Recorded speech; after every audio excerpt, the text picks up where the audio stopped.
Terima kasih sudah kembali lagi mengikuti sesi Product of the Week bersama Katalog Pro dan yang sudah terlihat di layar monitor Bapak Ibu dan teman-teman sekalian.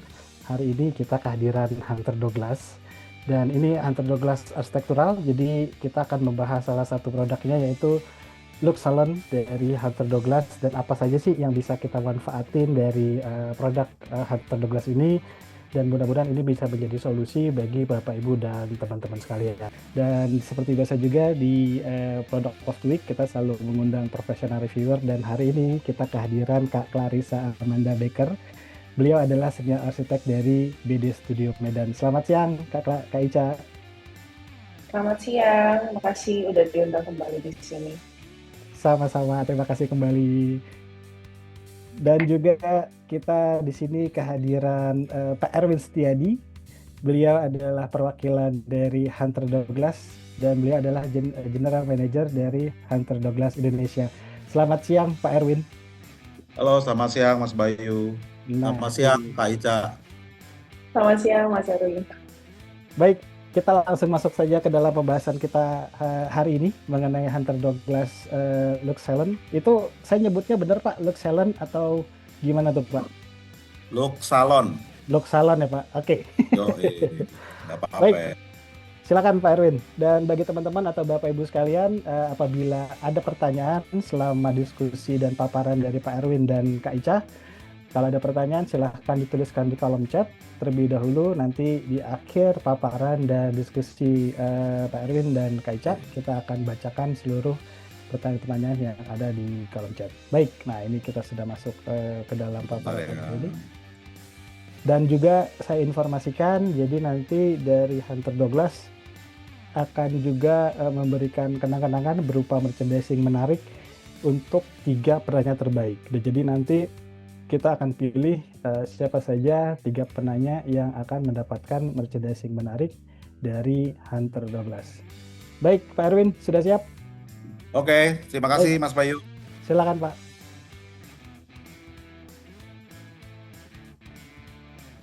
Izinkan saya menyampaikan bahwa topik kita hari ini adalah saya ingin menjelaskan mengenai produk Hunter Douglas yang dipakai di Techo International Airport. Ngomongnya Techo katanya. Jadi ini airport baru di Kamboja, di Phnom Penh. Beberapa bulan lalu cukup banyak berita ya, mungkin di IG yang ikut beberapa akun ataupun juga pernah ada di Foster and Partner akun ya. Jadi kebetulan ceilingnya memakai Hunter Douglas, dan izinkan saya sharing di sini kepada teman-teman semuanya mengenai seperti apa sih material yang dipakai, kesulitannya dan bagaimana. Kita langsung aja. Pertama izinkan saya menyampaikan kontennya ya. Jadi nanti presentasi hari ini ada sekilas tentang Hunter Douglas, kemudian sekilas tentang Hunter Douglas arsitektural, dan kita langsung masuk ke project introduction dan juga product development-nya yang dipakai pada proyek ini. Pertama, saya jelaskan tentang Hunter Douglas, rekan-rekan semuanya. Jadi Hunter Douglas kami adalah multinational company, worldwide group. Kita establish sejak tahun 1919 di Jerman. Tapi kemudian singkat cerita, kami saat ini headquarter kami ada di Rotterdam di Belanda. Dan di Asia kami sudah sejak tahun 1965 dengan small office di Singapura. Kemudian tahun 75 itu kami punya regional office di Kuala Lumpur. Dan tahun 90-an Hunter Douglas spreading, established di berbagai banyak negara di Asia, dan untuk Indonesia kami sejak tahun 94. Dan secara umum Hunter Douglas punya 2 divisi besar. Tadi Mbak Frida sempat lihat waktu mendemokan tuh ada 2 tuh, ada architectural product dan window covering. Nah saat ini yang saya bawakan ini nanti adalah architectural product. Window covering produknya umumnya adalah window covering seperti blind, silhouette, luet, kemudian roller dan sebagainya. Dan untuk architectural product secara umum brandnya kami klasifikasikan menjadi 3 tipe, yaitu ada ceiling atau plafon, kemudian ada fasad atau cladding, dan sun control atau louver ya. Yang di bawah-bawah look salon, Textile, Quadroclet dan sebagainya itu adalah brand ya atau merek dari setiap spesifik produk.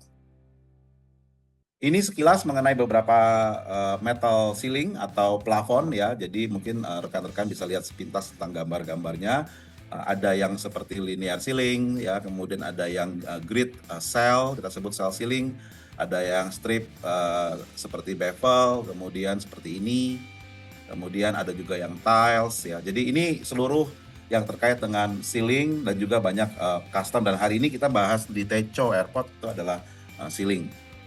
Kemudian produk yang tipe produk yang kedua klasifikasinya adalah fasad, yaitu cladding ya. Kami punya metal aluminium base cladding mulai dari yang single skin, honeycomb ataupun sampai NBK terracotta.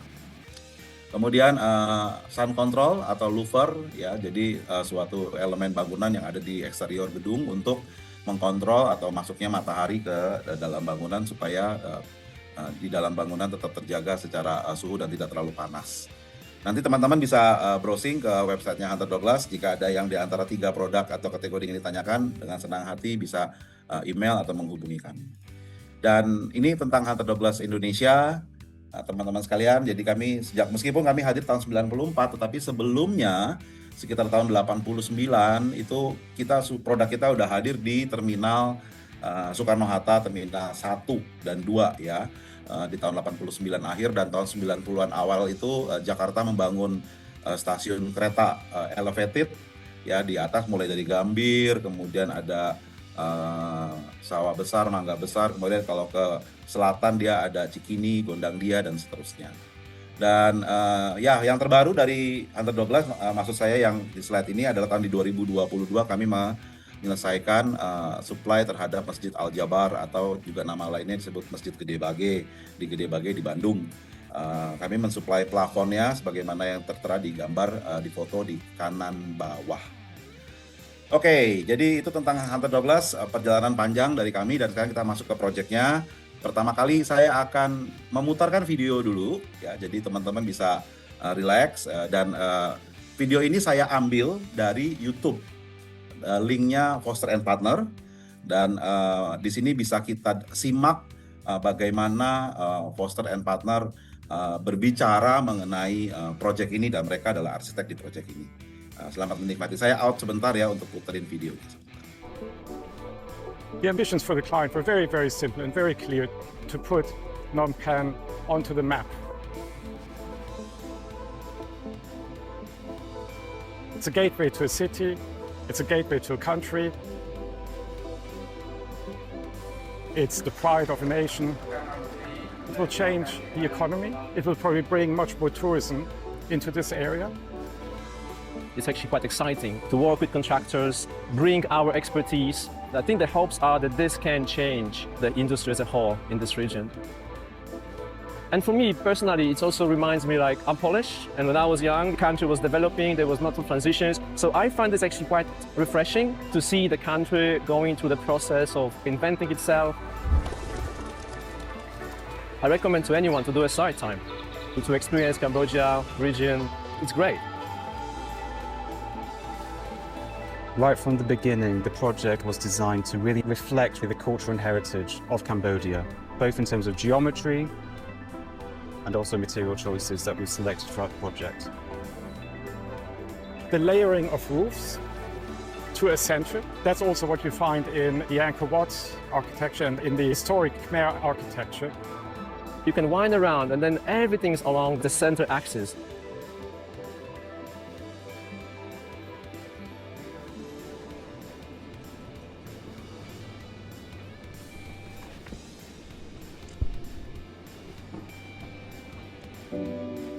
The budget in this project is to some extent a challenge, but actually once you have a support at the highest level from the client, you can deliver almost any project you want. It's much easier for me to bring our solutions to the project.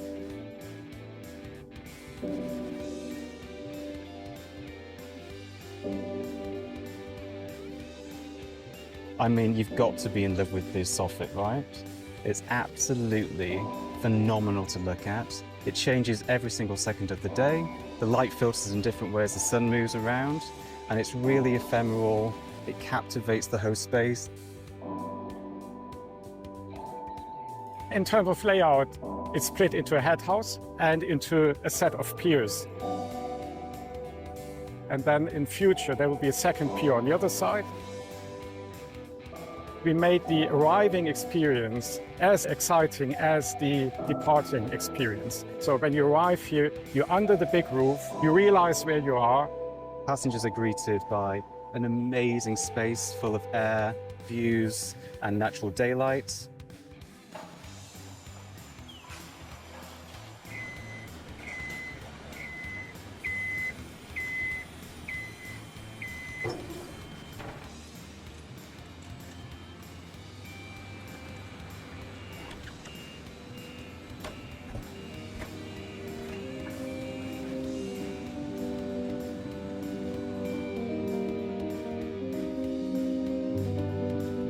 What we can see already is that everybody we're talking to is very, very proud about this project and very committed to the project at the same time. It will be a huge change for Phnom Penh. It will be a change for the whole nation. I think it will go way beyond Phnom Penh.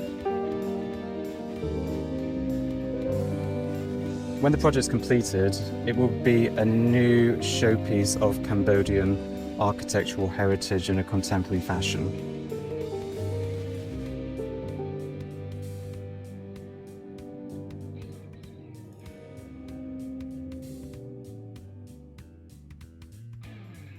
Oke, rekan-rekan sekalian, jadi Techo International Airport tadi Mas Bayu udah nanya tuh, pada dasarnya mereka mulai beroperasi di 9 September, kemudian 2025 ya, dan sudah diresmikan 20 Oktober kemarin, dan kalau lihat di Wikipedia ya, saya juga nyontek nih. Itu kurang lebih 30 kilo ya di selatannya kota Phnom Penh. 30 kilo ya, mungkin masih sosok lah ya, mungkin Jakarta Cikarang begitu ya. Dan didesain oleh Foster and Partners. Dan konsepnya mereka punya bangunan seperti ini. Jadi yang saat ini dibangun, yang tadi juga di video muncul, itu adalah Phase 1, di mana head house 1, head house maksudnya itu main building terminal, dan satu lagi satu pier ya di slide sisi kanan. Sedangkan yang sisi kiri, pier sisi kiri itu Phase 2 atau mungkin menunggu jumlah passenger dan sebagainya meningkat. Nah, perbedaan secara desain, head house bentuknya seperti kiri ya, jadi dia bentuknya seperti dome, mungkin seperti kuil-kuil begitu ya. Dan yang kanan kalau untuk pier itu pada bangunannya, karena bangunannya memanjang, maka konsep ceilingnya itu twisted ya, mereka puntir tetapi apa namanya mekanisme elemennya mirip. Kita bahas satu persatu. Pertama kita bahas di head house ya. Jadi saya gunakan istilah sama seperti arsiteknya, head house. Jadi untuk head house dari Hunter Douglas itu mengusulkan material menggunakan honeycomb.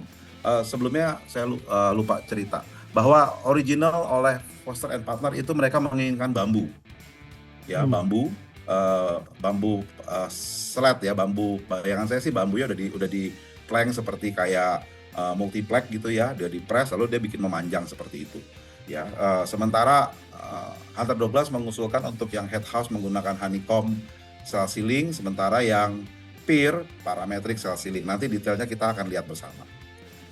Oke, kita mulai dengan yang si head house. Nah, originalnya adalah desain bambu seperti rekan-rekan sekalian, Mas Bayu, Kak Ica lihat sebelah kiri, seperti itu ya, 10 mm. Ya, 10 mm tuh tebalnya si bambu. Ya, kemudian Hunter Douglas mempropos dengan honeycomb bambu wood grain 20 mm. Ini maksudnya adalah gini, honeycomb itu panel aluminium yang di dalamnya ada honeycomb core. Lalu bambu wood grain adalah warna paint, ya, warna dari permukaan si panel kita paint, kita coating dengan motif bambu wood grain ya, kita istilahnya gitu. Tebalnya 20 mili, jadi kira-kira 2 cm.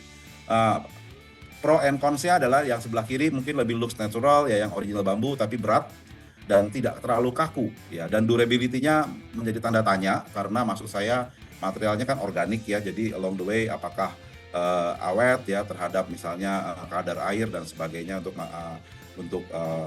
jangka panjang. Sementara kalau honeycomb panel itu ringan, kemudian kuat dan high durable. Ini foto tentang mock-up dari si bambu tadi. Jadi udah sempat dibuat mock-up-nya, tentu bukan oleh kami, oleh supplier lain ya. Dan teman-teman bisa melihat pada area-area yang kita beri panah gitu ya, itu terlihat tidak konsisten ya, sedikit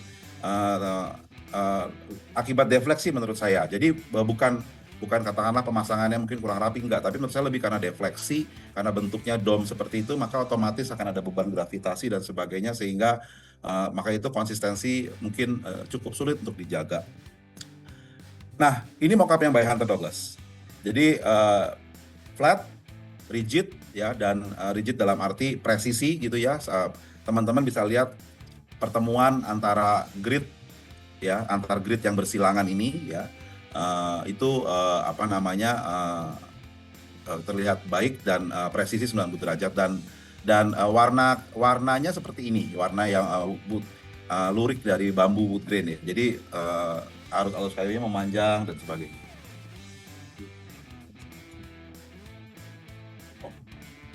Nah, kemudian apa sih honeycomb? Honeycomb itu adalah sebentar ya, saya laser pointer. Honeycomb itu adalah panel aluminium di mana di dalamnya itu yang tadi saya ceritakan ada honeycomb core. Ya. Kemudian dia di press ya, oleh yang di depan kita sebut front aluminium skin dan di belakang ada back aluminium skin. Ketika panel ini hanya satu sisi, maka biasanya yang di finish sisi muka ya, yang sisi expose kepada yang terlihat visible. Tetapi di case ini tentu dia menjadi finish dua sisi ya, karena semuanya terekspos gitu. Dan sebenarnya honeycomb panel ini originatednya adalah dari aviation ya, dunia penerbangan, misalnya badan pesawat dan sebagainya, mereka perlu ringan tapi kuat gitu.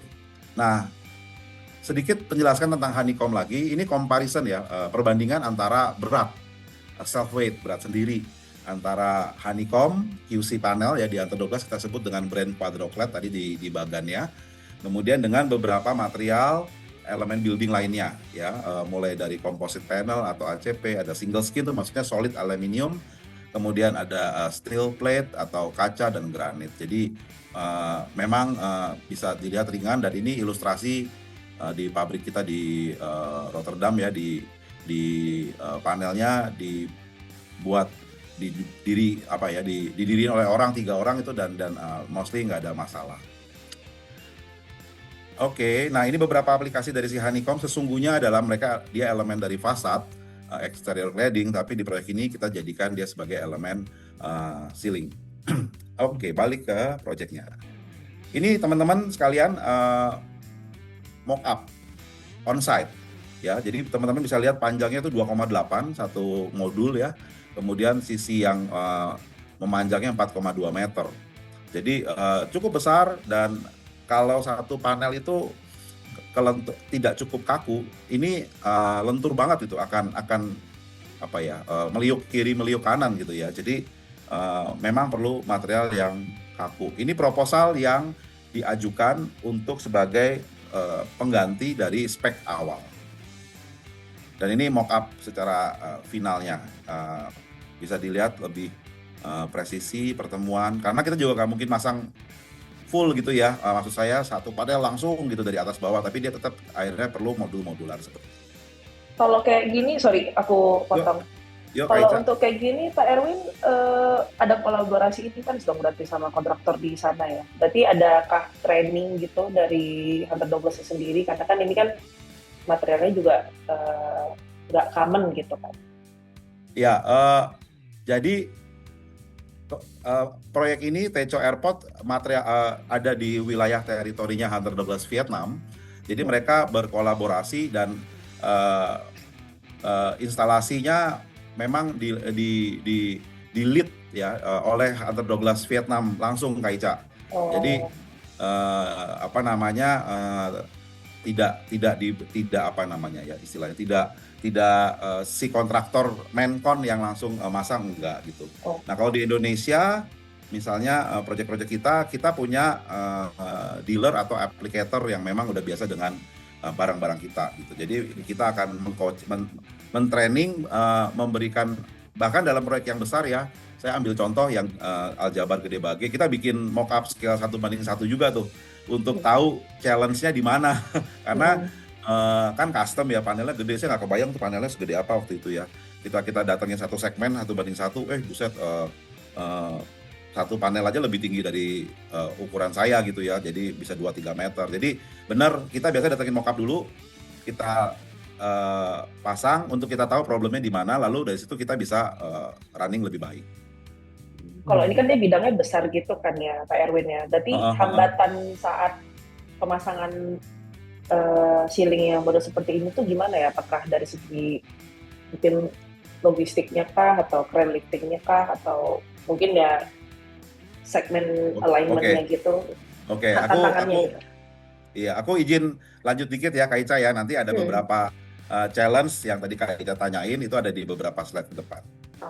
Oke, ya ini bentuk geometri dari Foster & Partner, 3 dimensi dome seperti ini, dan mereka develop dengan geometric method statement. Lalu mereka, maksud saya Hunter Douglas, rekan-rekan Hunter Douglas Vietnam, mempelajari ini lalu menemukan challenge dan bagaimana apa istilahnya ya, menyederhanakan atau mungkin mengusulkan solusi. Jadi original konsepnya seperti yang kiri, full dome gitu ya. Ini challenge-nya adalah pertama, panel itu pasti akan banyak sekali ukuran dan bentuk. Itu Kak Ica. Jadi kalau sesuatu yang ingin didesain dengan bentuknya dome atau kubah, itu ukuran dan bentuk itu akan sangat banyak, dan sangat banyak itu akan menyebabkan atau berkonsekuensi produksinya akan lama. Jadi bayangin kalau bikin baju gitu ya, buat 1.000 orang tapi ukurannya beda-beda dan semuanya maunya fit di badan. Nah itu susah tuh.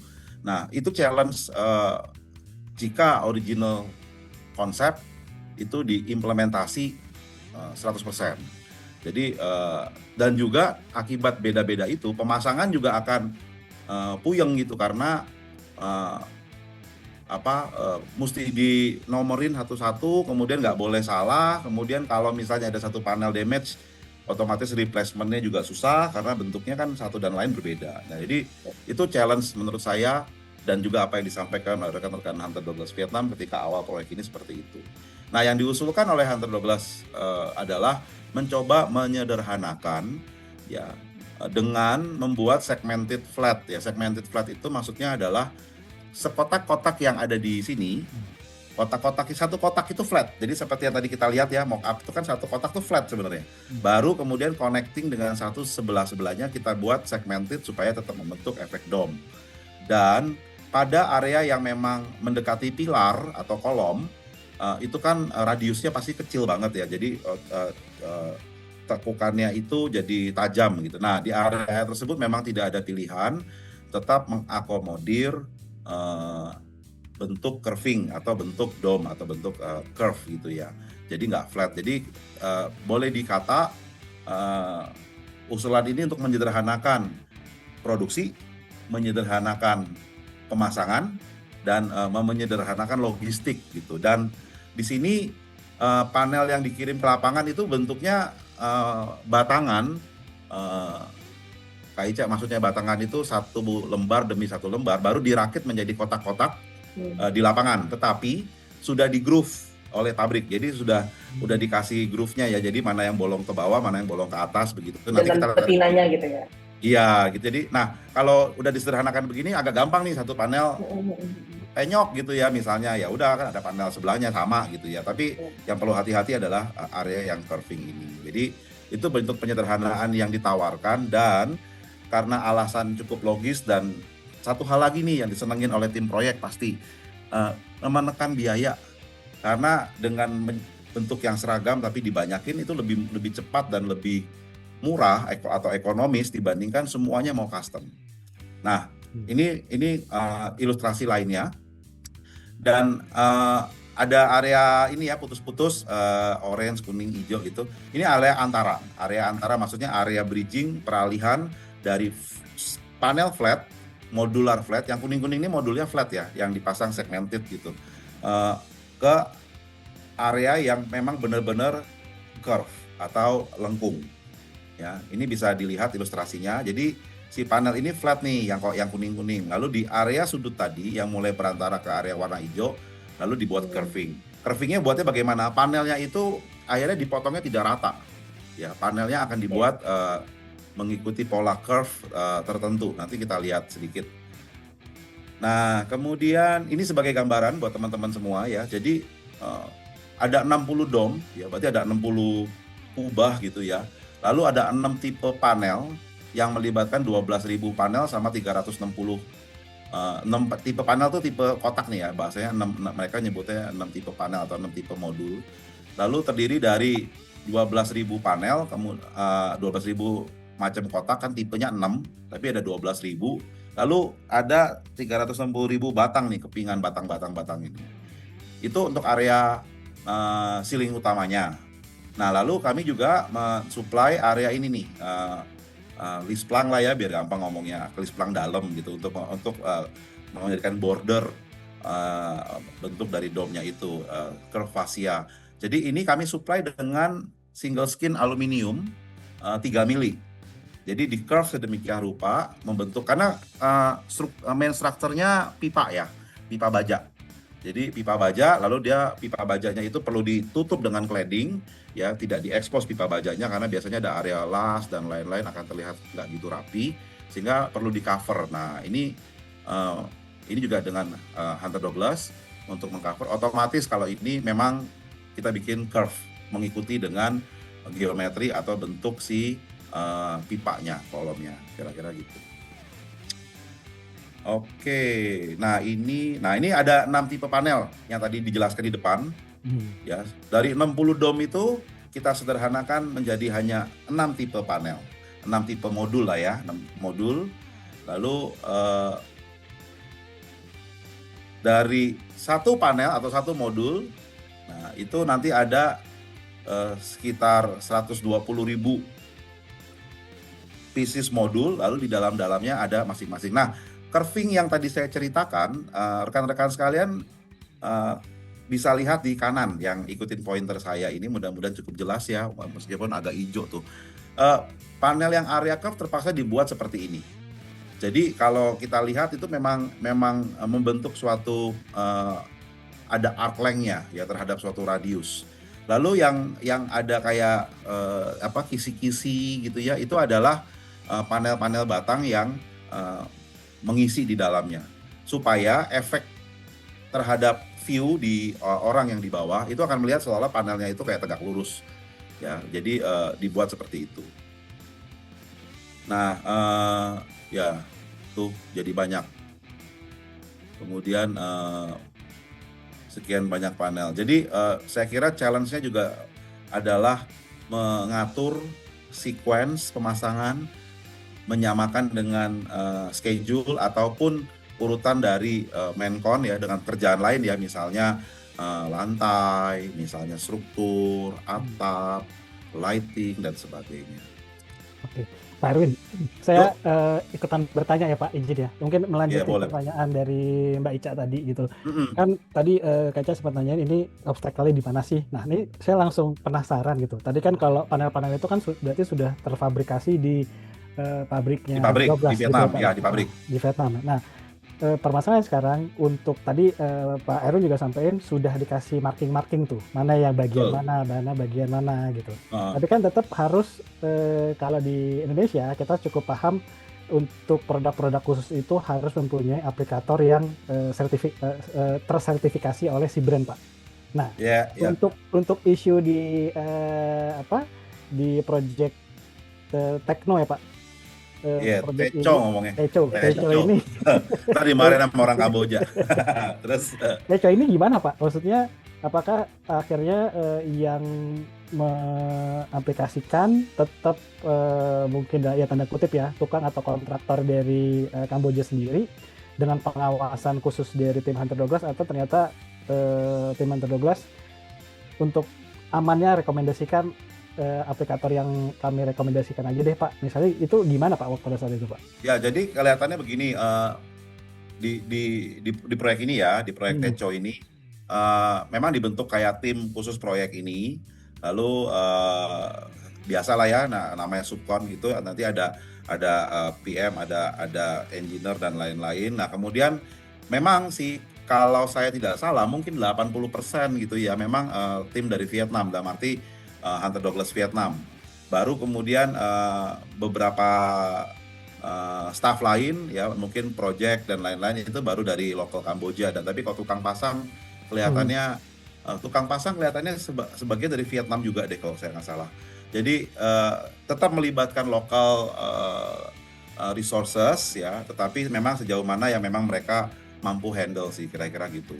Dan memang otomatis si mockup tadi itu membantu tuh. Mockup itu akan orang akan tahu step by stepnya seperti apa, masangnya, kemudian sistemnya bagaimana, lalu kalau ada kendala seperti apa maka diatasi dari si mockup tadi gitu. Jadi saya kira jawab pertanyaannya Mas Bayu adalah untuk pekerjaan yang begini memang core timnya sih yang perlu tahu banget tentang produk. Ya kalau masifnya kan artian tenaga atau tukang itu ya mungkin mereka akan cepat beradaptasi karena kan mereka tinggal perlu ini pasangnya panel A ketemu panel B ya, ditemuin cekrek gitu, diketok-tok gitu, paling begitu. Tapi engineering part dan lain-lain, membaca gambar, membaca ini kan ada tipe panel nih ya, kode 1301 sama ketemunya sama yang mana. Nah itu pasti yang lebih skillful dan well trained itu dari Hunter Douglas atau dari applicatornya gitu. Mungkin satu lagi, ini mengenai Hunter Douglas produknya nih Pak. Itu kan kalau saya lihat tadi ambience produknya tuh mengejar feel dari bambu gitu ya Pak. Nah itu termasuk varian warna atau produk Hunter Douglas yang sudah common atau yang ready atau termasuk yang custom Pak gitu. Karena kan biasanya kalau untuk bandara ini kan salah satu project landmarknya sebuah negara nih Pak. Biasanya mereka butuh yang sangat khusus tuh gitu. Terus juga dari bentuknya aja tadi dome gitu. Pasti itu banyak permintaan khusus tuh Pak. Nah dari Hunter Douglas sendiri apakah ini termasuk varian yang customized gitu ya dari look salon gitu, atau sebetulnya ya ini mah produk yang common gitu untuk Hunter Douglas Pak? Aku izin juga karena tadi Mas Bayu udah ngomong masalah ceiling yang dibuat khusus untuk landmark di suatu project ini lah, contohnya ini sekarang yang di Techo ya. Aku juga penasaran sama kayak metode suspension sistemnya, karena itu kan dia modelnya kan dome, yang mana kan berarti kan bracket yang dipakai kan juga enggak yang biasa. Itu gimana ya cara menahan bobot 2,8 kali 4,2 tadi itu ya. Bobot panel yang cukup besar tanpa dia jadi sagging gitu. Karena dia udah dia bentuknya tuh dome besar, panelnya juga gede-gede. Itu sistemnya bagaimana sih yang dibuat sama Hunter Douglas? Oke, sebentar kita balik ke ini dikit. Soal suspension di sini kelihatan dikit. Oke, ini saya jawab Kak Ica dulu ya. Mas Bayu sabar ya, ladies first. Oke, Mas Bayu ya. Jadi kurang lebih ya Kak Ica, suspensionnya seperti yang tertera di sini.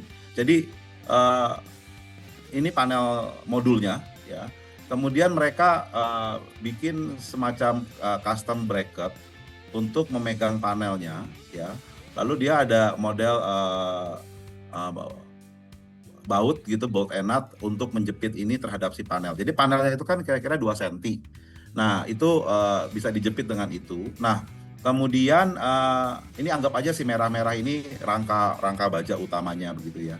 Nah untuk membentuk segmented angle atau kemiringan, kan dia akan ketemu sebelahnya miring gitu ya. Nanti akan diatur terhadap panjangnya si penggantung. panjangnya penggantung ini nih, tali-tali penggantung ini akan diatur tentu ini sama tengah gimana, sama ini gimana. Nah, itu yang kemudian diatur jarak per ininya ya terhadap square-nya itu kira-kira sekitar 1 meteran gitu Kak Ica. Jadi ini kan mock up ya, tapi yang kita lihat dari drawing mereka adalah ini kemari 1 meter, kemudian ini 1 meter, kemudian in between di tengah juga kelihatan ada 1 meter dan seperti itu. Dan tinggal memang perlu di-adjust adalah panjang penggantung satu sama lain, karena bisa jadi panjang penggantung titik ini akan berbeda dengan panjang penggantung titik ini, supaya supaya dia membentuk pola curve-nya kan, kemiringannya, termasuk juga nanti sebelahnya dia ada modul lagi juga akan diatur sedemikian. Nah itu memang menurut saya sedikit manual adjust, dalam arti perlu diukur dari bawah seperti apa looks-nya, dan itu biasa tuh memang itu common tuh, karena panel yang ini lu kurang naik nih, naikin dikit, nit, oke cukup, ini oke, nah pindah sebelah dan sebagainya. Jadi kadang-kadang juga pengaruh terhadap elevasi strukturnya kan gitu. Jadi berdasarkan gambar udah diukur nih, oke tali penggantungnya 1,1 meter, satu lagi 1,05 gitu, tapi karena mesti menyesuaikan struktur yang di atasnya di pipa bajanya, maka biasanya akan tetap perlu kalibrasi dengan manualnya. Gitu. Nah, untuk Mas Bayu, sebentar Pak, menambahkan Kak Ica sedikit. Berarti dia pengaplikasiannya menggunakan kabel baja seling gitu ya Pak, nggak langsung ke pipa struktur bajanya gitu ya Pak ya? Nanti aku coba cek ya, kita punya data gambarnya sih, tapi kelihatannya pakai penggantung, karena kalau penggantung itu pakai sesuatu yang terlalu kaku, dia sulit di-adjust tuh. Oh, oke. Karena mereka tapi kalau sling kan dia mau goyang gitu. Iya, tapi stiffener tetap dipakai. Cuman memang tidak setiap batang itu suatu penggantung yang kaku gitu. Biasanya kita akan pakai crossing bracing begitu ya, untuk supaya menjaga dia nggak moving. Crossing bracing tuh misalnya gini nih, misalnya ini ada crossing ke sling sini, lalu supaya dia nggak jaga saling ke kiri kanan, kira-kira gitu. Tapi biasanya itu akan finalize di akhir, ketika udah ketemu, shuttle-nya bentuknya ketemu, angle-nya ketemu, nah mereka baru pasang tuh crossing-nya, kira-kira gitu. Nah, mengenai Mas Bayu pertanyaan tadi mengenai warna, wood grain dan lain-lain. Jadi di Hunter Douglas itu seri wood grain ya kita sebut ya, warna wood grain itu pada konsepnya adalah begini, ada lurik kayu ya, kayunya, lalu ada warna coklat backgroundnya ya, warna coklatnya. Nah, lurik kayunya itu ya, motif urat kayu lah ya, itu ada yang bambu, ada yang oak. Saya kira common di beberapa produk yang juga ada wood grain ya, ada oak, kemudian ada meranti. Jadi mewakili beberapa ciri khas urat kayu. Kalau bambu itu yang ciri khasnya dia lurus, nggak ada mata kayunya, lurus gitu. Kalau oak karena dia kayak jati, maka nanti ada tuh bulatan mata kayu gitu ya. Nah, itunya udah ada, istilahnya cetakannya udah ada. Nah, tinggal yang mungkin satu proyek berbeda dengan yang lain karena desain, karena arsitek, karena interior dan lain-lain, lighting, itu adalah warnanya. Lurik kayunya udah ya, nah warnanya itu yang akan bisa di custom atau disesuaikan. Misalnya kebetulan di proyek ini warnanya ini, mungkin di proyek yang satu lagi saya mau lebih muda lagi dong gitu, lebih coklatnya turunin, naikin yellowish-nya dikit atau naikin white-nya, itu bisa. Gitu. Jadi itu bisa di request. Nah, lurik kayunya biasanya akan mengikuti apa yang udah ada ya, bambu udah ada lurik kayu, udah ada lurik bambu sendiri, oak sendiri, mau meranti sendiri, jadi ada pinus, ada jati, kira-kira begitu. Oke, dan itu termasuk request yang custom gitu Pak. Biasanya kalau custom pasti ada ketentuan tertentu tuh. Nggak terlalu sih, nggak terlalu. Oke. Tapi andaikan dia mau custom juga nggak apa-apa, dijabarin, gede banget proyeknya. Oke. Saya ingat waktu mereka mulai mendevelop ini tuh, maksud saya mendevelop usulan pakai honeycomb ini sebentar ya, 2024, sekitar 2023. Jadi sekarang kan dia peresmian 2025 ya. 2023 tuh udah mulai diomongin nih, mau usulin ini itu gitu ya. Waktu itu sih saya dengar cuma mikir-mikir, muluk amat tuh ya. Emang proyeknya mau gitu di Kamboja lagi gitu ya. Ya lah. Katanya mau lu bener. Nah, akhirnya jadi nih proyeknya. Jadi saya personally sih cukup kagum lah dengan proyek dan kesulitannya dan juga desainnya gitu. Oke. Kita lanjutkan Pak Erwin. Sip. Tadi aku ngebut dulu. Oke, jadi ini beberapa yang lain. Nah, ini teman-teman juga bisa lihat ya di bawah, ini bentuk yang garis biru, mudah-mudahan kelihatan. Itu bentuknya nggak lurus. Nah, ini yang untuk mengakomodir flat-flatan. Kemudian titik-titik 22 ini, itu titik itu menyambung antara panel yang arah sumbu X sama panel sumbu Y gitu kira-kira. Untuk dia nyantol gitu. Nanti kita lihat bentuk nyantolnya kayak apa. Nah, ini render dari bangunan head house. Ini reality. Ini actualnya. Maaf langsung tanya Pak. Itu tadi yang di realitinya itu memang ada titik-titik cahaya yang di expose gitu ya Pak? Iya, jadi dia punya skylight di belakang. Oh, oke. Ini Mas Bayu bisa lihat ini yang belum tutup ceiling ya. Dia punya skylight dan si arsitek tadi ada ngomong bahwa seiring waktu si cahaya ini akan bergeser nih karena matahari di atas sana kan bergerak ya, ngomong kira-kira anggap aja barat dari timur ke barat lah pasti. Nah, mungkin ketika pagi posisinya di sini. Jadi ketika dia nanti mataharinya persis di atas bangunan, mungkin dia agak sedikit bergeser. Atau ketika dia ada di sini, otomatis ini akan pola sinar matahari yang nerobos ke dalam itu akan sedikit bergeser-geser tuh. Dan akan memberikan harapan oleh si arsitek, memberikan visual yang dinamis dari waktu ke waktu gitu. Jadi ini memang ada skylight. Berarti bukan karena ada gradasi warna dari Hunter 12 ya Pak? Ini memang benar-benar perencanaan dari si arsiteknya ya Pak? Dari titik-titik cahaya. Iya. Oke. Ya gradasi warna dikit-dikit mungkin ada lah, namanya juga pabrik ya. tapi warna, kalau kayak warna gitu, apakah dia ada ininya nggak tuh ya Pak Erwin? Strategi maintenance-nya gitu. Dia misalnya apakah nanti bisa akan tetap sama warnanya terus-terusan, karena itu kan kena matahari tuh. Matahari terus-terusan walaupun dia berbeda-beda jam. Apakah nanti dia akan memudar warnanya gitu atau gimana? Ya, sebenarnya anything paint on the metal base dan expose ke UV, dia lambat laun akan ada perubahan sih Mbak Ica. Cuman dengan perkembangan teknologi paint ya, perkembangan teknologi dari dunia paint dan teman-teman di dunia paint itu bisa memperlambat atau menjaga konsistensinya itu lebih lama gitu. Jadi let's say 10 tahun itu timeline yang bisa di-achieve. Dan kalau pertanyaan selebihnya gimana? Itu selebihnya memang sulit diukur, tetapi bayangan saya karena bentuk bangunannya adalah seperti ini, dia akan seragam gitu ya kira-kira. Jadi tidak akan membuat satu sisi dengan sisi yang lain akan belang-belang banget gitu. Tapi anything based on metal sih akan punya umur memang. Saya sih jawab frankly speaking aja begitu. Cuman teknologi paint, kita bukan pabrik paint, tapi kita ambil paint dari supplier paint yang ada saat ini yang tercanggih, mereka bisa menjaga itu cukup lama. Oke, ini malam.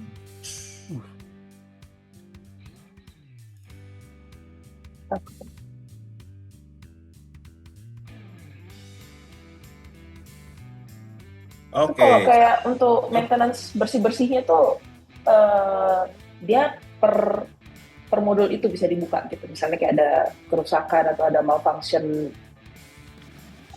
worst scenario gitu. Theoretically per modul memang bisa dibuka sih Mbak Ica. Cuman kalau ngebersihin justru menurut saya mereka memutuskan dengan honeycomb panel dan lain-lain dengan expect bahwa itu bisa stay di situ longer time gitu ya, jadi orang nggak naik-naik ngebersihin. Tapi jika ada sesuatu, maksudnya memang per modul itu pasti bisa dibuka, ya. Per modul itu pasti bisa dibuka. Oke. Atau kadang-kadang untuk accessible itu maksudnya itu ada area-area tertentu yang pasti mungkin ini aja kan gede banget ya modulnya ya. Mungkin ada area kecil gitu, let's say semeter yang bisa dibuka. Untuk manhole-nya gitu. Karena kan kayak misalnya mungkin gitu. Kayak untuk bersih-bersih enggak kali ya. Betul. Tapi misalnya kalau untuk MEP, untuk sprinkler atau sesuatu lah, entah lampu segala macam, itu kan pasti kan maintenance-nya pasti ada tuh setiap tahun pasti mungkin ada 3 atau 6 bulan sekali mungkin untuk ngecek. Betul. Pasti mereka pasti ada area-area yang betul kita anggap kayak manhole. Dibuat sedemikian rupa sehingga bisa dilepas, tapi mungkin nggak sebesar ini, mungkin satu barangkali begitu, sehingga untuk bisa di belakang mereka bisa climbing gitu ya untuk servis sesuatu.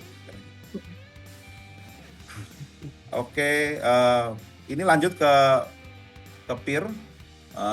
Tadi kita udah ngomong head house. Pier lebih simple, dalam arti material lebih simple. Desainnya seperti ini, jadi bangunannya memanjangnya kayak bulan sabit gitu ya. Nah,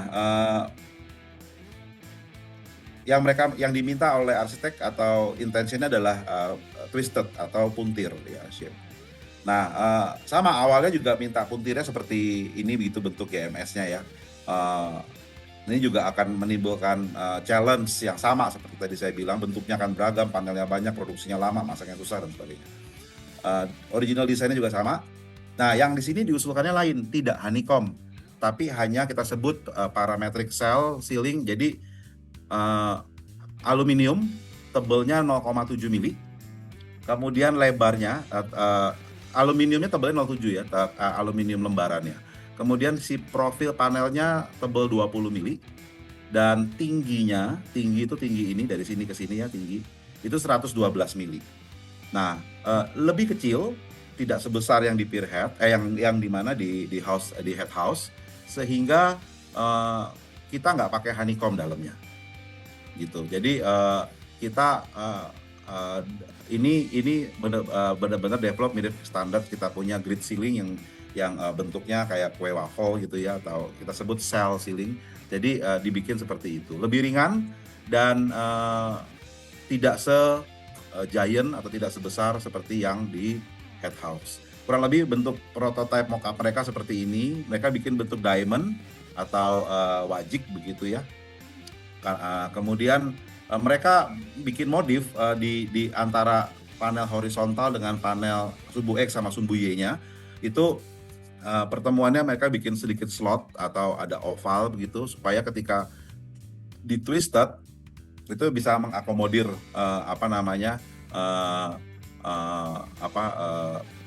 ruang untuk dipuntir seperti ini. Nah, di sini juga kita melakukan penyederhanaan, ya. Kita mencoba menyederhanakan dari bentuk yang benar-benar twisted itu menjadi equal gitu. Jadi kalau teman-teman lihat ini ada geometri yang kita geser node-nya ini ya. Ini bentuk angkanya beragam, ini berubah menjadi angka yang sama nih. 345 ini kan awalnya segini, 4011, 2407. Kemudian kita rubah, kita geser-geser titik node-nya, simpulnya, sehingga berubah jadi 3451 semua. Nah, itu equal tuh, semua sama panjangnya. Nah, dan sama kita juga memproposalkan untuk segmented twist. Ya, semata-mata untuk mengejar proses produksi yang lebih cepat dan proses pemasangan yang lebih mudah. Ini kurang lebih denahnya ya. Jadi kita cuman akhirnya menyederhanakan menjadi beberapa panel aja, hanya menjadi 8 modul, 8 tipe modul. Ini warna-warninya 8 kan? 1 2 3 4 5 6 7. Iya benar 8. Si hijau muda, si coklat, si kuning, merah, ungu. Nah, ini jadi hanya 8 itu untuk mengisi sepanjang si bangunan pier ya. Dan ini ditulis sebentar, kayak kemarin ada stand. Jadi dari 100% customize menjadi 84% standar, dan kita tetap menyisakan ada 16% customize panel. Customize panelnya mostly yang kayak gini nih, untuk pinggiran-pinggiran, pertemuan-pertemuan. Nah, jadi dibikin seperti itu. Ini proses modelingnya. Nah, yang customize yang kayak gini-gini nih, ketemu kolom, ketemu kaca, gitu. Nah, yang ini standar nih, yang satu, yang warna-warni. Nah, gitu. Kalau saya nggak salah, memang ini tuntutan dari arsiteknya minta seperti itu, gitu ya. Umumnya sih dilakukan seperti ini ya. Nah, ini emang kita juga ngelakuin gini gitu, umumnya gampang gitu. Karena kadang-kadang juga kesulitan di lapangan adalah memastikan bahwa list ini presisi dengan gambar apa enggak. Ya, jadi memang susah kalau kita membuat seperti ini, tapi di project ini diyakini precise dan mereka membuat ini terakhir karena menyesuaikan dengan kondisi site yang ada. Tapi mereka udah bisa kerjain 84%-an itu dengan yang bentuk standar tadi dengan cara geser-geser titik ini supaya ketemu pola yang sama. Ini beberapa bentuk-bentuk yang custom tadi ya.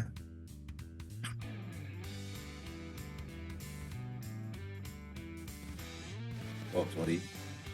Ya ini apa namanya alurnya ya dari satu satuan ini terdiri dari sekian banyak kepingan dan sebagainya. Nah ini skema-skema ini diberikan oleh si arsitek atau desainer atau memang kita yang dibuatkan oleh Hunter Douglas, Pak? Oh. Dalam case ini tim project mereka yang bikin, bukan dari arsitek. Arsitek kasih geometri yang GMS tadi aja. Tapi saya cukup amazed dengan proyek ini adalah waktu itu mereka punya cukup waktu untuk membuatnya, Pak. Jadi Mas Bayu ini buat ngobrolin proposal ganti ina itu mereka spend almost 1 year. Iya, baru mau tanya ini berapa lama sih buat kayak Iya, almost 1 year. Lalu mereka memproduce ini engineering drawing. Kemarin mereka ngomong sama kita sekitar 3 bulan sampai 4 bulan untuk memproduksi engineering drawing, detailing dan lain-lain, lalu masuk ke tahap produksi. Jadi menurut saya memang ya surprisingly punya waktu cukup panjang mereka gitu ya. Saya nggak ngerti terkait tracing ini, tapi mereka kurang lebih memproposalkan material, trial and error segala macam perlu waktu kurang lebih hampir 1 tahun, lalu memproduksi gambar ini itu kurang lebih 3-4 bulan. Mungkin ya ngukur-ngukur juga ya, kan mungkin struktur udah jalan, ngukur dan lain-lain. Jadi mereka supply time dan install seingat saya sekarang mungkin setahun full ya, di 2024 mungkin overlapping sama 2025. Kira-kira sampai tahun ini 2025 Q1 mereka masih supply mungkin tapi finalize sekali ya. Kira-kira gitu. Tapi kalau sambil berjalan, iya. Sorry. Lanjut. Oke. Baca dulu, gimana Kak? Kalau untuk gambar kan dia nge-produce gambarnya itu kan beriringan dengan yang di lapangan. Itu kan berarti kan hampir 1 tahun tadi itu apakah ada miss gitu di lapangan gitu? Karena kan ini banyak banget gitu ya. Saya sih bilang miss pasti, maksudnya ketidaksesuaian satu sama lain saya sih yakin pasti terjadi. Tinggal paralel mengatasi itu seperti apa dan bentuk yang standar dalam arti sebagian besar diterima untuk menjadi bentuk yang modular standar itu jauh lebih mudah ketika mengatasi perbedaan aktual dengan shop drawing gitu. Ya daripada jadi custom semua gitu ya. Karena jadi saya kira gitu dan mungkin dan mungkin saya bisa lihat, saya juga ngerasa begini sih. Ini kan kalau kita lihat ini satu sama lain dibikin kotak nih ya. Kadang-kadang memang ini diperlukan untuk mengakomodir kalau sedikit perbedaan ukuran kiri kanan, bentang kolom dan lain-lain. Area-area celah ini nih Kak Ica nih ya, antara satu kotak sama kotak lain. Ini menjadi ruang untuk adjustment ya mereka. Adjustment. Jadi misalnya ya mata orang kan dengan setinggi itu nggak akan terlalu teliti ya lihat 1 cm 2 cm. Jadi misalnya mungkin anggap aja lah as 3 ketemu as 4 mestinya 8 meter. Itu kira-kira jadi 8 meter 15 cm misalnya.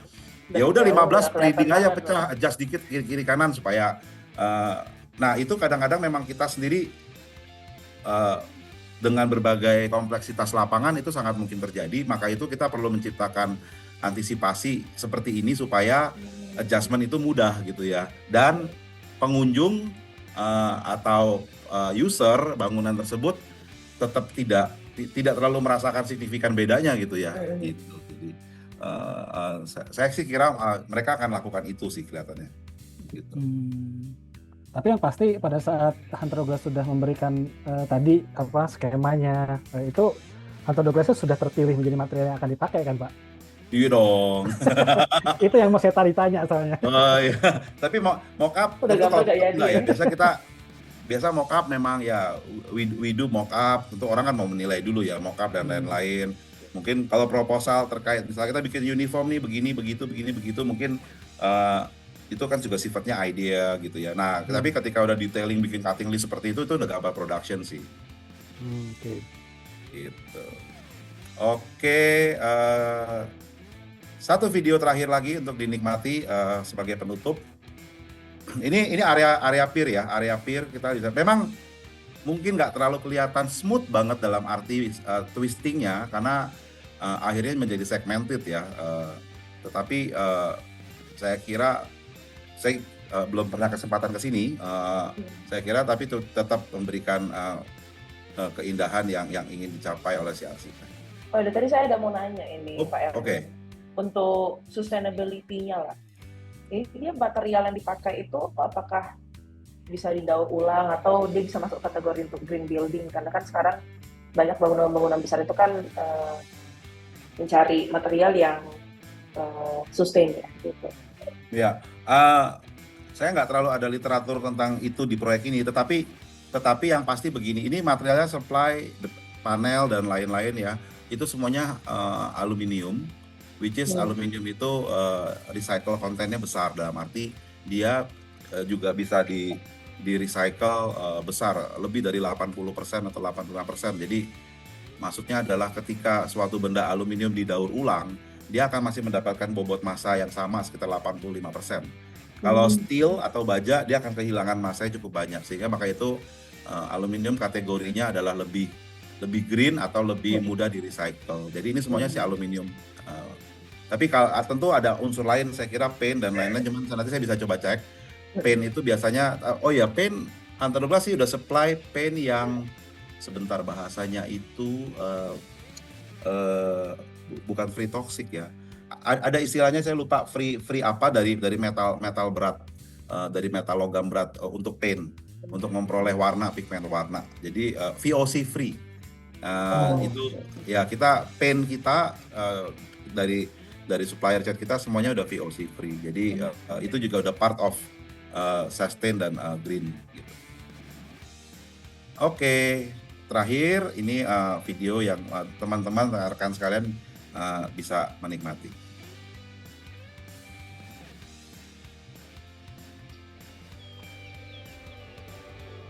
The passenger terminal of Tejo International Airport is Hunter Douglas' biggest ever project in Asia. Starting with a 60% design from Foster & Partners, we complete the design to the satisfaction of Foster & Partners, then develop a series of product systems to turn that design into reality before developing a technology that can mass produce such product systems in such a short time. Having done such a great job at the project, our reputation among the architects and developers in the region has been significantly enhanced. We gained the trust and confidence from CAIC, our customer at Tejo International Airport, to the point that we have been given more and more work at this project. Upon receiving the design from Foster & Partners, the head house and North Pier areas predominantly featured non-standard elements, with complex double-curved surfaces and varied dimensions.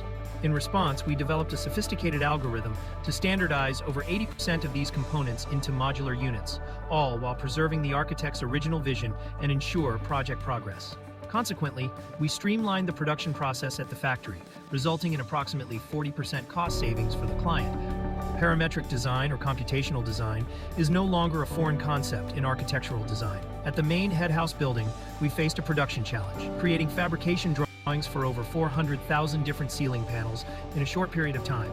This task would have been nearly impossible using conventional manual methods. In addition, we had to manage a massive amount of data to coordinate material orders, ini kita bikin temuannya. Each product was assigned a Dan ini unique kita code kasih and could be QR tracked code using QR untuk codes tracking for satu easy sama information lain retrieval. dan packing. Jadi kirim ke site aja memang udah terpotong. We processed millions of ceiling panels with various sizes and shapes by employing the most advanced technology to tightly control and manage each stage, from design and shop drawing development to production, delivery, and assembly into modules before final installation. The ceiling panels were fabricated at the Hunter Douglas Nah, ini factory. proses perakitannya kurang lebih seperti ini, Mbak. Jadi Each measuring over 12 square dia meters udah bikin were precisely assembled to achieve the potongan-potongannya ya, required tinggal curvature diplok, dipasang. as per the design Kayak sambungan kayu specifications. lah ya, pasak kayu. Iya benar. Positioning Kayak main double-curved Lego panels in a jadinya. 3D Yeah. space for installation is extremely complex and requires absolute precision. This process necessitates the use of specialized surveying equipment to align with the project's common Tapi itu ada coordinate perkuatannya lagi nggak, Pak Erwin? Atau Synchronizing all interlock these aja gitu, Pak? processes is Langsung critically di, important. ada perkuatannya lagi nggak pada saat di assemble gitu, Pak? Kelihatannya enggak tuh, mereka udah klik langsung. Berarti Langsung udah klik aja gitu. plug and play aja di The sana ya. biggest gain we get from doing this project is the self-belief and the confidence. Having done such a big, complicated, highly challenging project, our team seriously believe there is nothing beyond us. With this confidence, we are working on highly complicated, similarly big projects, such as the passenger terminal of Long Thanh Airport. 2024 has been a very, very good year for us as we strive to become the biggest Hunter Douglas Ya, ini bagian company pier. in Asia Pacific. We should be the most profitable company within the group in Asia. With the long list of projects we are working on, we are very excited about the future of Hunter Douglas, and we look forward to working with the architects and developers on similarly big and challenging projects in coming year.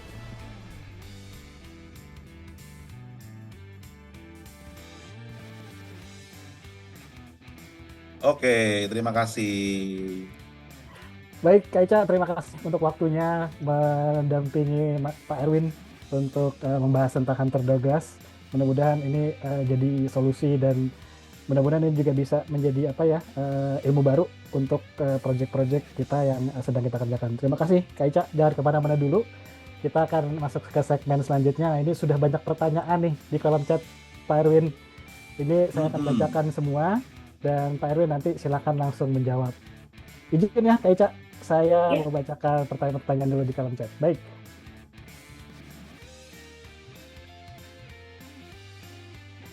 Saya langsung membacakan pertanyaan pertama dari Pak Adiswan, beliau dari Mas Group. Pak Adiswan bertanya, pertama untuk produk Lux Salon ini metode pemasangannya apakah seperti plafon gypsum, ada rangka hollow atau metal furring? Jika tidak, boleh dijelaskan metode pemasangannya seperti apa dan menggunakan rangka apa? Silakan Pak Erwin.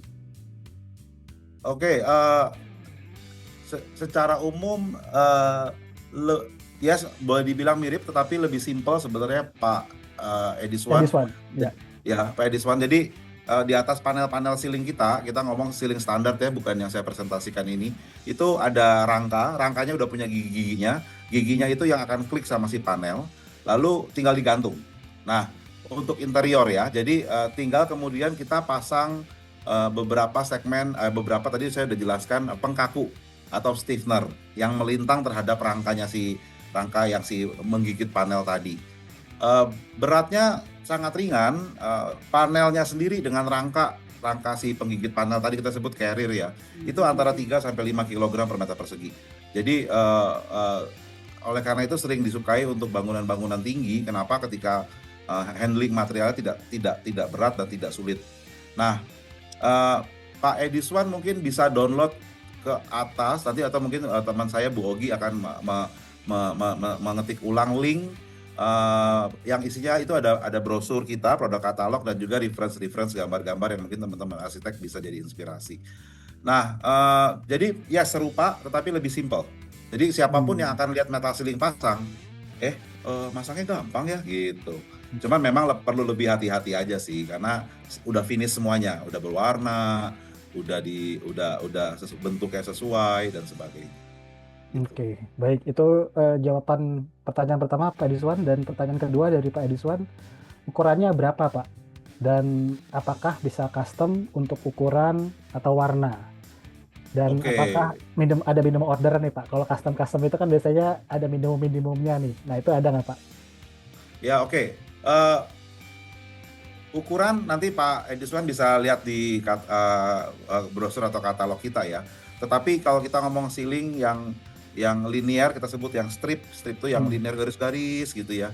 Itu kira-kira kita punya dari yang lebarnya 3 cm sampai yang lebarnya 30 cm. Ya, variasinya bisa ada yang satu sama lain itu rapat, ada yang satu sama lain itu dengan celah atau ada gap. Itu tergantung selera dari desain dan juga purpose-nya dari bangunan tersebut. Nah, ukuran kalau kita ngomong linear ceiling yang lurus-lurus ya, itu ukuran biasanya panjang bisa disesuaikan dengan permintaan. Tapi kalau lebar-lebar udah fix. Nah, kalau panel yang lain seperti yang saya presentasikan hari ini, ataupun mungkin reference project kita yang custom seperti Masjid Gede Bage Al Jabar, itu menjadi jadi custom made. Memang itu jadi ukurannya menjadi nggak ada standarnya gitu, kira-kira begitu. Kalau harga, ini harga ya, udah nyampe ke harga ya. Nah, ini udah sampai minimum. Oke, kalau per meter persegi. Kalau minimum, yes. Kalau minimum order Pak sebenarnya nggak ada guidance minimum tertentu dalam arti di bawah sekian saya nggak layanin gitu, nggak. Ya, cuman memang ketika memesan sesuatu dengan warna yang spesifik, bentuk yang spesifik, otomatis akan ada biaya mulai ya, atau starting cost. Nah, ketika kuantitinya nggak terlalu besar, nah starting cost-nya itu akan kelihatan besar gitu sebagai starting charge. Kita biasanya tetap layanin gitu ketika customer atau owner user mau gitu ya, kira-kira gitu. Tetapi kalau standar produk dan kita punya stok kebetulan ada di Jakarta atau di Cikarang, kita biasa akan layanin aja, nggak ada masalah. Kalau harga per meter persegi akan tergantung ini Pak Ediswan, jarak, tempat dan sebagainya, karena kami kebetulan supplying semua ada di Jakarta. Ya, kita punya proyek di cukup banyak. Mbak Ica di Medan itu, proyek saya di mana ya di Medan itu ya? Oke, Kuala Namu, ya, paling dekat Kuala Namu stasiun kereta Kuala Namu. Jadi kalau keluar airport train station kan sebelum menuju ke sana. Kemudian yang di lapangan Merdeka juga kita ceilingnya. Kemudian jadi nah kalau sampai Medan ya, biasalah Pak Ediswan ya, tinggal biaya truk sampai sana dan sebagainya. Kira-kira gitu. Jadi harga cukup variatif range-nya dan juga tergantung warna dan sebagainya, nggak terlalu ada standar spesifik karena kita udah finish semuanya. Oke, baik. Dan pertanyaan ketiga dari Pak Ediswan, ada garansi berapa lama Pak, dan apa saja yang digaransikan? Oke, kalau garansi dari kita garansi produk ya Pak Ediswan, garansi produk dalam arti produk kita, karena kita manufacturing pabrik. Kalau pemasangan dan sebagainya Pak Ediswan bisa dapatkan dari aplikator atau dari kontraktornya. Durasinya kita saat ini adalah untuk interior produk kita berikan untuk 2 tahun untuk material defect. Oke. Gitu. Nah, pertanyaan terakhir. Portofolio. Ya, sebenarnya sudah terjawab ya Pak. Apakah sudah ya, ada portofolio ada Pak Ediswan, nanti download aja Pak, brosurnya itu ada cukup meriah lah, proyek-proyek kami di Indonesia lumayan lah. Oke, baik Pak Ediswan, semoga cukup menjawab semuanya dan mudah-mudahan nanti mungkin setelah sesi ini bisa ketemuan sama Pak Erwin dan tim Hunter Douglas yang lain. Baik, terima kasih Pak Ediswan sudah hadir dan memberikan pertanyaan.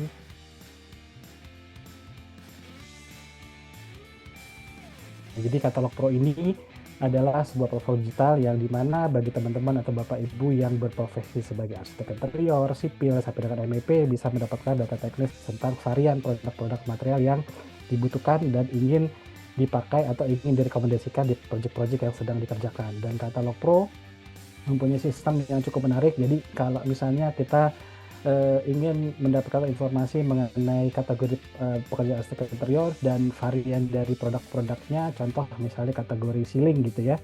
Nah, nanti pada saat kita masuk ke dalam kategori ceiling ini, itu akan terkumpul berbagai macam brand-brand vendor material dengan subkategori ceiling yang informasi bisa kita tahu dan kita bisa ambil datanya.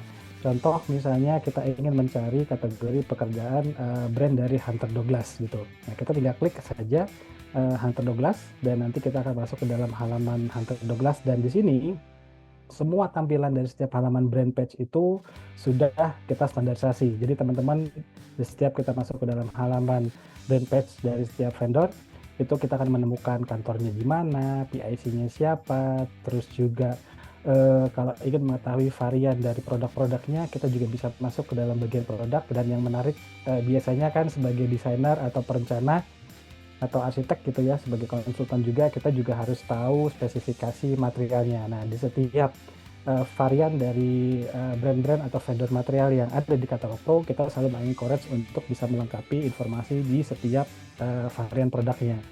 Jadi misalnya seperti produk ini akan terinformasikan deskripsinya, spesifikasi, sampai dengan aplikasi. Dan kalau ini adalah produk yang kita butuhkan, kita tinggal klik add to outline spec gitu.